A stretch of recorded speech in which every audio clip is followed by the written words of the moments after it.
Kiai Haji Muhammad Fuad Riyadi, atau dikenal dengan Gus Fuad Plerit, adalah seorang kiai dari Wonokromo, sebuah kampungnya para santri dan kiai di Jogja. Beliau lahir Wonokromo tahun 1970 dari pasangan Haji Ahmad Abdul Bakdi dan Ning Haja Siti Muesaro putri Kiai Sangidu Wonokromo. Dari jalur sang ayah, Gus Fuad adalah keturunan Wali Kutub Kiai Abdurrauf Wonokromo. Sedangkan dari jalur ibunya, beliau adalah cucu Kiai Sangidu dan Nyai Warsinah putri Kiai Holil Wonokromo. Kiai Sangidu kakek beliau ini berasal dari Kampung Melangi, keturunan Kiai Nur Iman Melangi saudara dari Pangeran Mangkubumi yang bergelar Sultan Hamengkubuwono I. Gus Fuad sejak kecil dididik sang ayah untuk berprihatin dan bekerja keras menuntut ilmu dengan mengaji kepada para kiai di Wonokromo. Waktu subuh, bada asyar, maghrib hingga tengah malam adalah jadwal pengajian Gus Fuad kecil,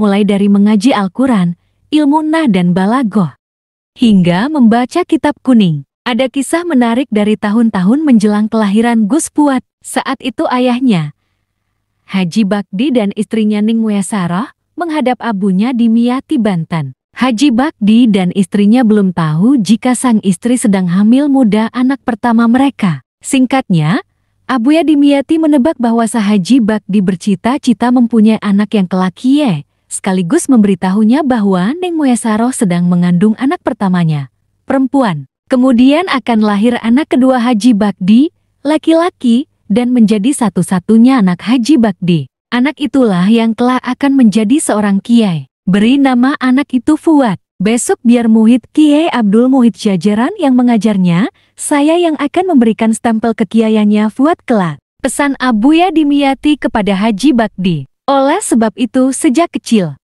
Gus Fuad sudah dipanggil kiai oleh para kiai di Wonokromo karena pesan Abuya Dimyati itu. Kembali ke masa kecil Gus Fuad, beliau berguru Al-Quran kepada Kiai Abdul Basit Wonokromo, murid Kiai Abdul Qadir putra Kiai Munawir Krapia. Beliau juga berguru ilmu nahu dan balagoh kepada Kiai Abdul Muti yang merupakan murid kakak Gus Fuad sendiri, Kiai Sangidu yang terkenal alim kitab dan masternya ilmu nahu di Jogja. Khatam belajar segala macam ilmu agama, Gus Fuad remaja yang haus berbagai macam ilmu, menyibukkan dirinya untuk belajar. Di samping kitab kuning, beliau setiap saat membaca buku pengetahuan mulai dari filsafat hingga sastra. Puncaknya beliau berguru kepada Ragil Suwarno Pragolapati, gurunya para penyair dan sastrawan seperti Mah Ainun Najib, Abiet G. Edi dan lain-lain. Sempat menjadi wartawan di beberapa surat kabar terkemuka setelah menikah, Gus Fuad kemudian menjadi guru PNS sekarang SN selama 14 tahun dari tahun 1995 hingga 2009, menuruti keinginan sang ibundanya.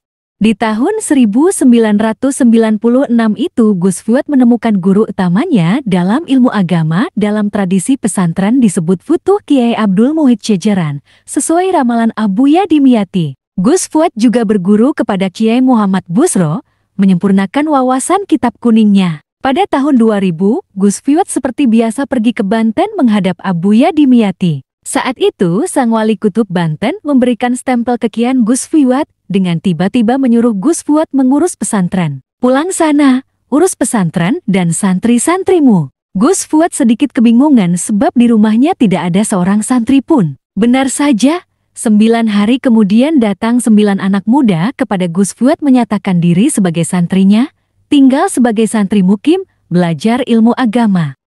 Karena belum ada gedung pesantren untuk tinggal para santri, Gus Fuad mengontrak rumah tetangga di Wonokromo untuk tinggal para santri mukimnya, itulah cikal bakal pesantren Gus Fuad yang berdiri hingga kini, bernama Rodlotul Fatihah, dan sekarang bertempat di Pleret, 3 km di timur Wonokromo. Sebagai seorang kiai, Gus Fuad terkenal sebagai kiai yang nyantrik, namun tegas dalam garis kebenaran yang diyakini. Beliau dikenal nyantrik karena menggunakan seni sebagai salah satu jalan dakwahnya. Beliau terjun ke dunia seni rupa, melukis, akrab dengan para pelukis. Begitu pula di dunia musik, mengarang lebih dari 100 lagu, memotivasi para pemusik untuk menjadi lebih sukses. Di dunia sastra, tak perlu diragukan lagi, karena latar belakang Gus Fuad adalah seorang penyair, sastrawan. Adapun saat biografi ini ditulis, Gus Fuad sedang lebih banyak menggunakan gamelan Jawa sebagai media dakwahnya, seperti leluhurnya, Wali Songo. Dalam rangka berdakwah pula,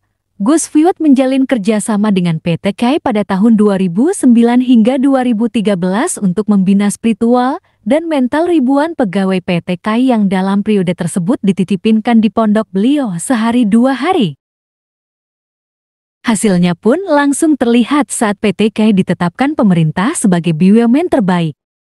Saat itu, dalam pergaulan sosial, Gus Fuad suka merangkul kaum abangan, membela pihak yang lemah, dan menjunjung tinggi toleransi kepada penganut agama lain. Pedanda Hindu, anak-anak muda Kristen dan Katolik, banyak yang berikrar menjadi santri Gus Fuad tanpa dipaksa berganti agama. Dalam hal berbangsa dan beragama, Gus Fuad adalah nasionalis sejati dan seorang yang berpegang teguh kepada Pancasila dan Bhinneka Tunggal Ika. Sebagai seorang kiai, beliau meyakini bahwa Pancasila adalah tafsir terbaik dari Islam itu sendiri dalam kehidupan sosial dan bernegara. Bahkan salah seorang sahabat beliau, seorang jenderal yang nasionalis, sangat kagum dengan kecintaan Gus Fuad kepada Pancasila, hingga menjuluki beliau sang radikal Pancasila sebagai bentuk pujian dan penghormatan. Suatu hal yang tidak mengherankan mengingat kakek Gus Fuad, Kiai Sangido, adalah seorang pejuang kemerdekaan Republik Indonesia dari kalangan sipil.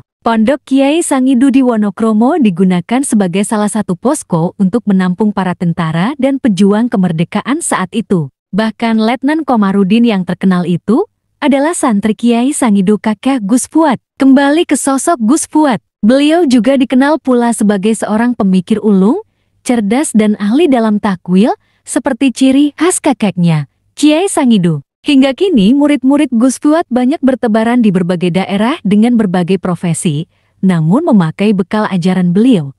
Apapun profesimu, sebaik-baiknya manusia adalah yang paling banyak memberikan manfaat kepada makhluk Tuhan.